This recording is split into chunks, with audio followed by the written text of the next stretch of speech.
a tātou Tapua'iga atu I le atua. Pauta e a fio mai le ali le atua ma le malosi e pule lona ao mo ia. Pauta wa iate ia lana tau. Wa iona luma le totongi o lana ngaruenga. O le tatalo mo le anganga pa ia, tātou wifo ma tatalo I le atua. Le atua lo mātou tamā pa iae, wa ala whai mai lo watu nuu I le nei Taeao fau I whangunga le lei mani manuia. E wilawana mātou le mai loa nisi o lo mātou watu nuu. Wa ala whai mai whanoa noanga o na o mea tutupu le nei ola. A mātou te whawhetai lo mātou atua I lo walofa ma lo wanga le lei. Wa tele na wā lea mo I mātou. Lea lea wa mātou mua I wala au atuai I la ua fio I le nei Taeao. Le Tapua'iga lo atu nuu. E sula ina ai lo walofa ma lo whamaoni lo mātou ola. Panga lava lea e la ngona lava I o mātou loto lo mātou ngau ngau I whaalea nganga. Lea lea wa mātou mua I sa ili atuai I la ua fio. A fio mai a la ua fio e ala I lo wanganga pa ia.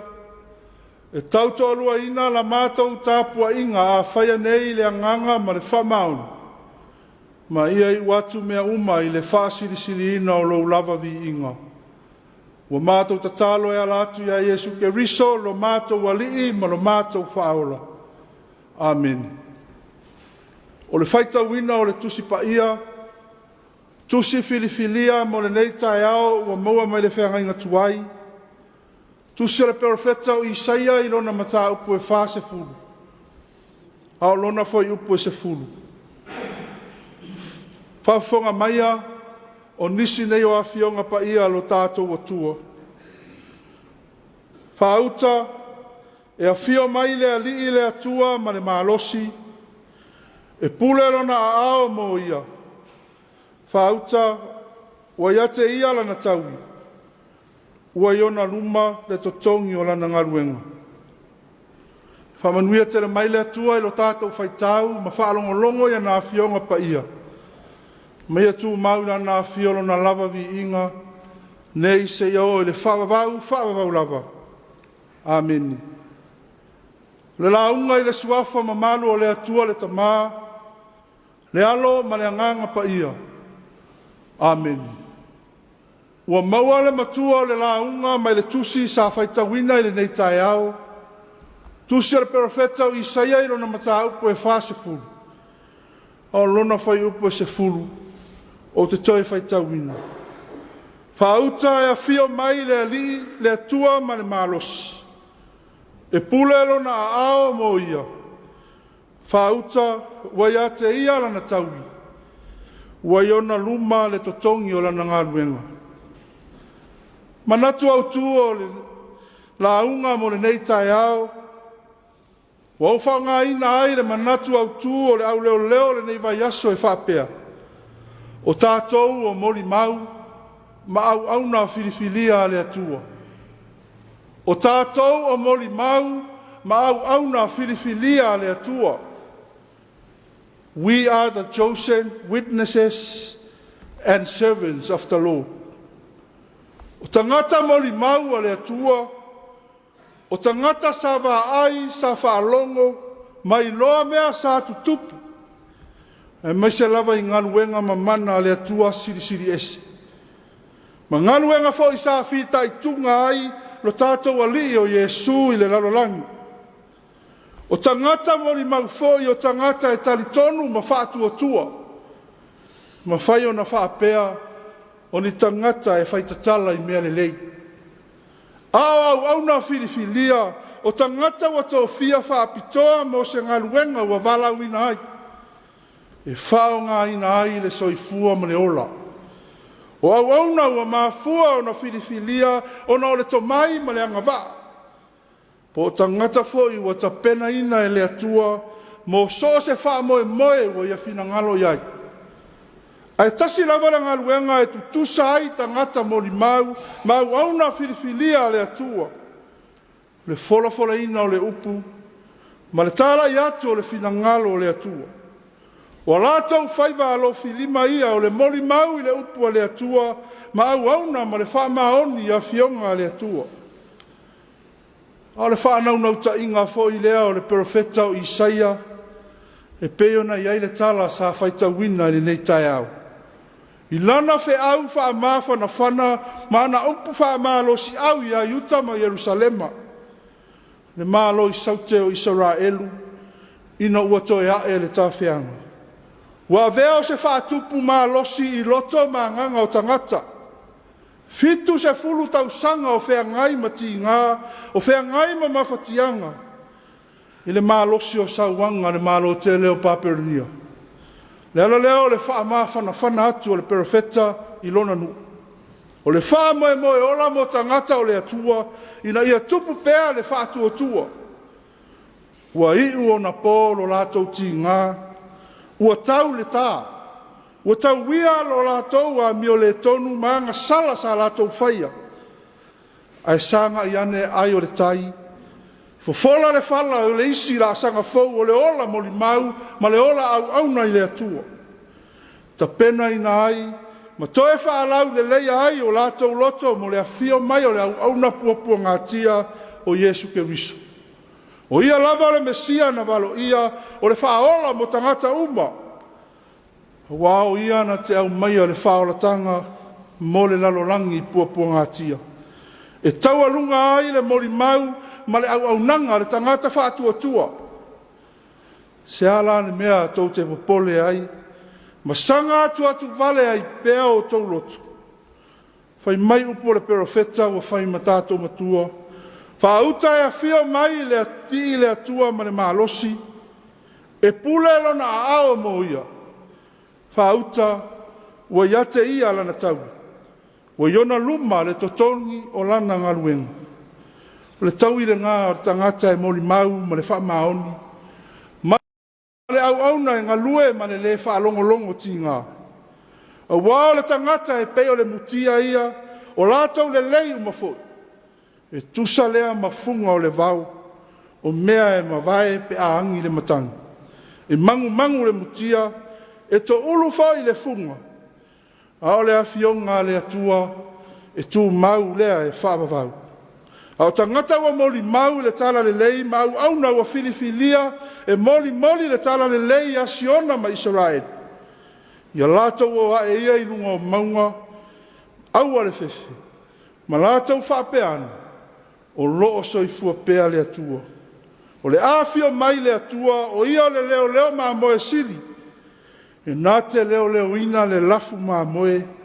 Nā te sapaia i ona lima, ma tau ave i lona fata. Nā te tai fi le mufoi maa moe fato a whananau. A wao le atua e ona le maa losi umalava, o ia e ana le pule ao ma le pule mamaru. Le atua ma tautia ma le ofo fongia. O ia na te whaatawhea ina Yuta, ina ia hawa ina ai ma ia rato ua masala. O ia foi na ia toe whaae le tawheanga, ma olo pala ina paperonia. Ai toe whaafoi tangata o lona nuu Yerusalem. O nā tura alofa ia o le atua, ua fola e le profeta o Isaia ia Yuta. O mea o le atu tupu i lona nuu, o le wha moe ola mo tangata whaatua uma. Le ala leo le wha pe atu o le profeta. I nā te uia o tau le ala o le ali.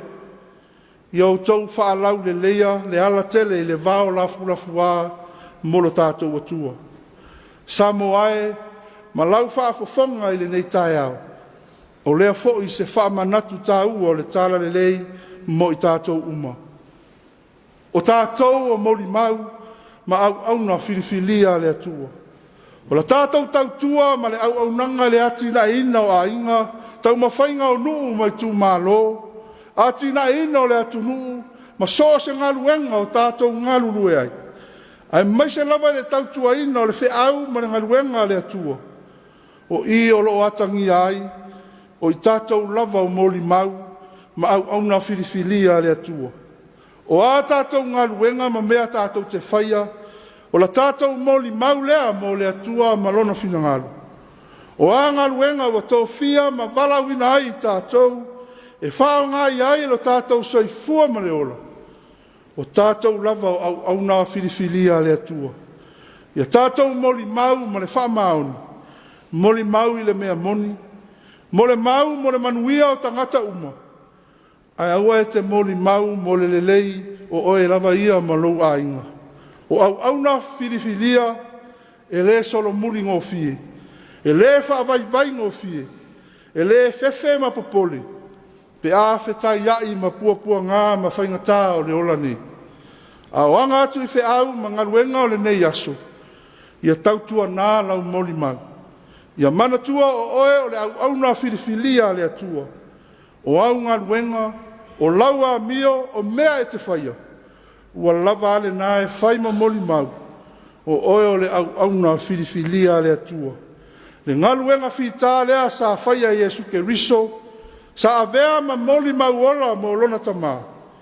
O ia lava o le au nā whiriwhiria. E ala i lona soifua na ofo ino mai. O lona maliu, ma lona to e tū manu malo, mai le oti, ma le tunga mau.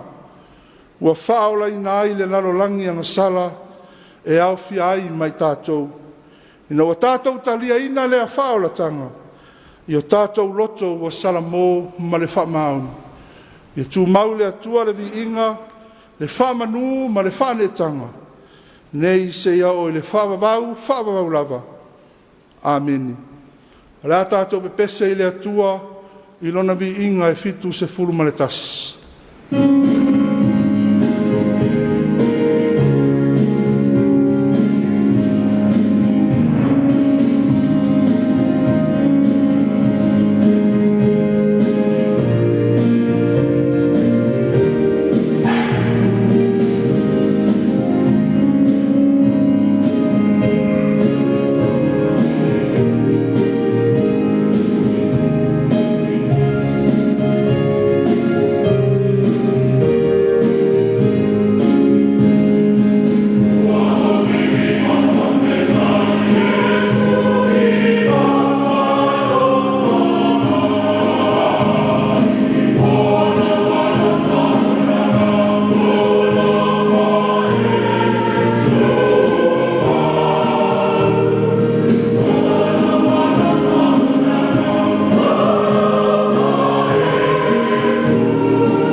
tātou talosanga, tātou wifo ma tatalo i le atua. Le atua mamanae lo mātou tamae whaavavau. Le atua ua whaavai ai si o mātou atu nuu o Samoa. Wa mātou ala whai mai le nei Taeao fau le manuia, wa malo pule whaafetai alofa. A waolo alofa ma lo wanga le lei lo mātou atua, wa tele na wā lea mo i mātou. Mātou whaafetai ma whaamanuina lau fio lo mātou atua.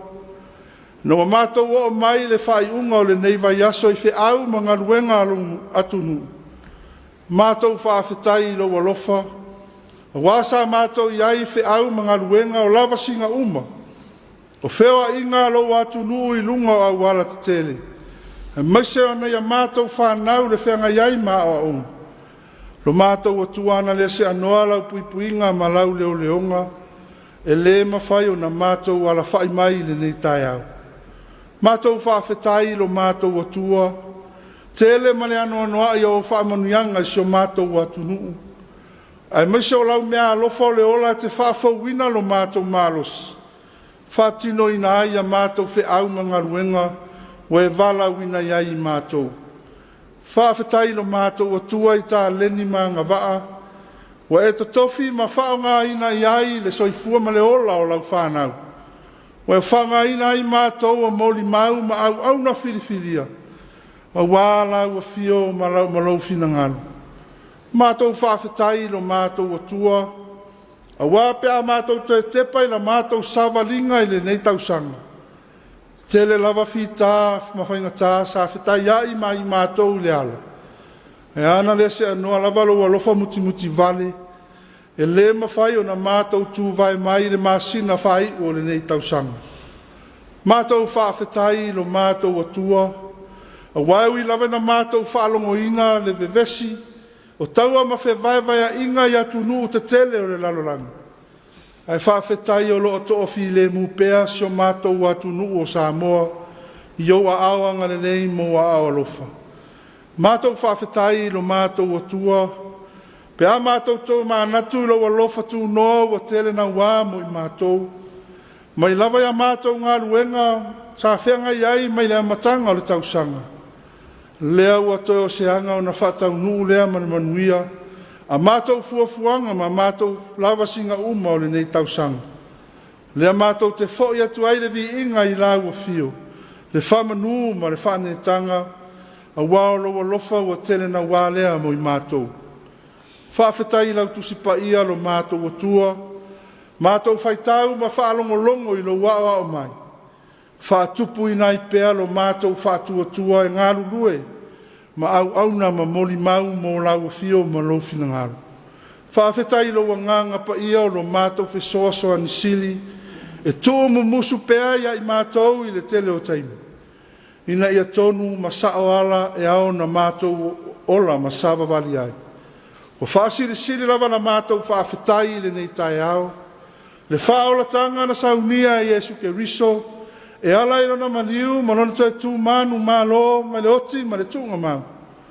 O mātou mauti noa ai, lo mātou wala ilo malo e whaavavau. Ino wa mātou talia ina i o mātou loto o salamo ma le whamaun. I tū maula ua fio le vi inga, le whamanu ma le whanetanga. Nei se iao i le whaavavau. Pangalea lo mātou o tua, tele na wālo wa lofa ma lo wanga le nei. Wa le tai o na tusai ma na mātou tali atu i la ua fio. Whama ngalo si o mātou atu nu o Samoa, mai lava i o na tai se i o lava i se wa o pito i titi. A waele i lava se tasi o i mātou e tonu ma ato atoa i luma o lau silafanga pa ia. Whama ngalo tai o lau mālo, whama ngalo tai o lau e kālesia, mai se foi o whauru runga, o le pūlenga ma maru ali ma whai pule, a mese o tangata lau tere. A wao i mātou lava o se whanau e anga sala lo mātou o tua. Mese lava i lo mātou o ese so o mai malau o fio i le tele o taimi. Ina ua mua o na whaamalie ma na onga o mātou tangata. A ua whātua tua na iai i mātou lau o fio ma lo fina ngalo. Lo mātou le whaamaoni le whātino ina, O tofi matiute wa e walawina iai, ma whaonga ina iai le soifua ma le ola o lau whanau. O nao na mātou whaatau nuu i nisi o taimi. Wa le atangia ai la ua fio ma lo fina ngalu. Whamangalo lo mātou vā ma o mātou uso a tangata. E mai se lava i e mātutua ia i mātou. Ma le mārilo ma la ua fio lo mātou o tua. Mātou le fia e tatalo ma vivi atu i la ua fio i le tele o taimi. Mātou le fia e sue i a ua fionga pa ia. Se i longa lava o taimi mātou te mawhati ai. Na vave leo na mātou wala au i la ua fio. Se e whamangalo si o mātou watu nuu. Le tō i lalo so o i whainga lea li o le lalo langu. Lo mātou atua, o mātou pulu nau inai lo walofa tū noa ma lo wanga le lei. A vea ia le toto pa ia o lo walo pele o Yesu ke riso na whamalingi na ilungo le sa tauro. Whamamā ma whamangalo ai mātou o lau whanau o ngasala. Le tuai lo mātou tamā, mātou tatalo i lau fio se e whamanuia si o mātou watunu o Samoa. Whamanuia le Tapua'iga nei tamā ma nei tina mātutua. I la tau o lo po le whala maula le mulila. I la tau o lo tatalo ma whanono manu.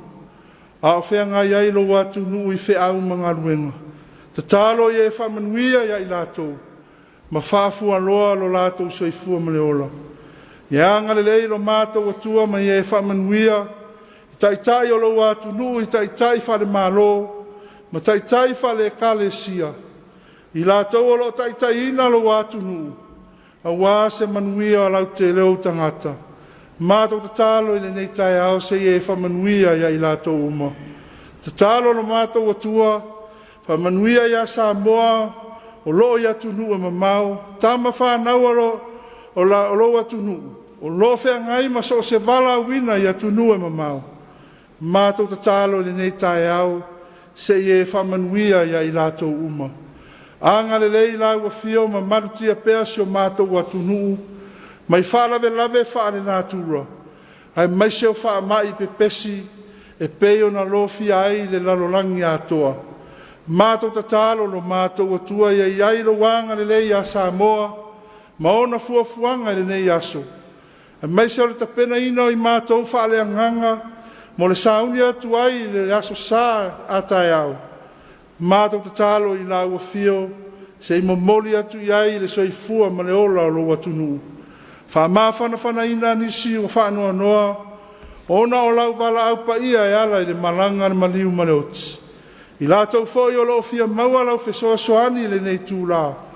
Mātou te talo se i e fesoa soani ia i la tau lo mātou atua. Mana tua foi nisi o whata o tolia i mai o le tino, e le ngata i to tonu o lātou ainga. Whapea foi lātou o lo whata otolia i mautanga singase. Mātou te talo i nā ua fio, se i pai atu i ai o awanga le lei mo awa lofa ia i lātou uma. Mātou te talo i a mātou fuafuanga ma whata taunga o le nei aso. A mata e la ua fio mea uma le manuia. Whai u le manuia mātou wha foi lava le di inga i la ua fio. O mātou te talo ia no mātou atua, ha tasi ai matatalo le leoa i le loto le tangata rawa ia. Ia ofo i nātu pea i la ua fio ia whaia pe iai lo fina ngalo. Ai aua lava le whaia o mātou loto. Mātou tatalo e ala atu ia Yesu ke riso, lo mātou alii ma lo mātou whaola. A lo manuia ma le file mu o la ua fio le atua lo mātou tamā. Le alofa siri ese o Yesu ke riso, lo mātou alii ma lo mātou whaola. I le mani mafutanga whai pea ma la ua fio anganga pa iae. Ia tūmau mai lea i o mātou lunga, ma lunga o lau fuafuanga uma ni larolangi. Nei māso uma se ia o i le whaabavau lava. Amen.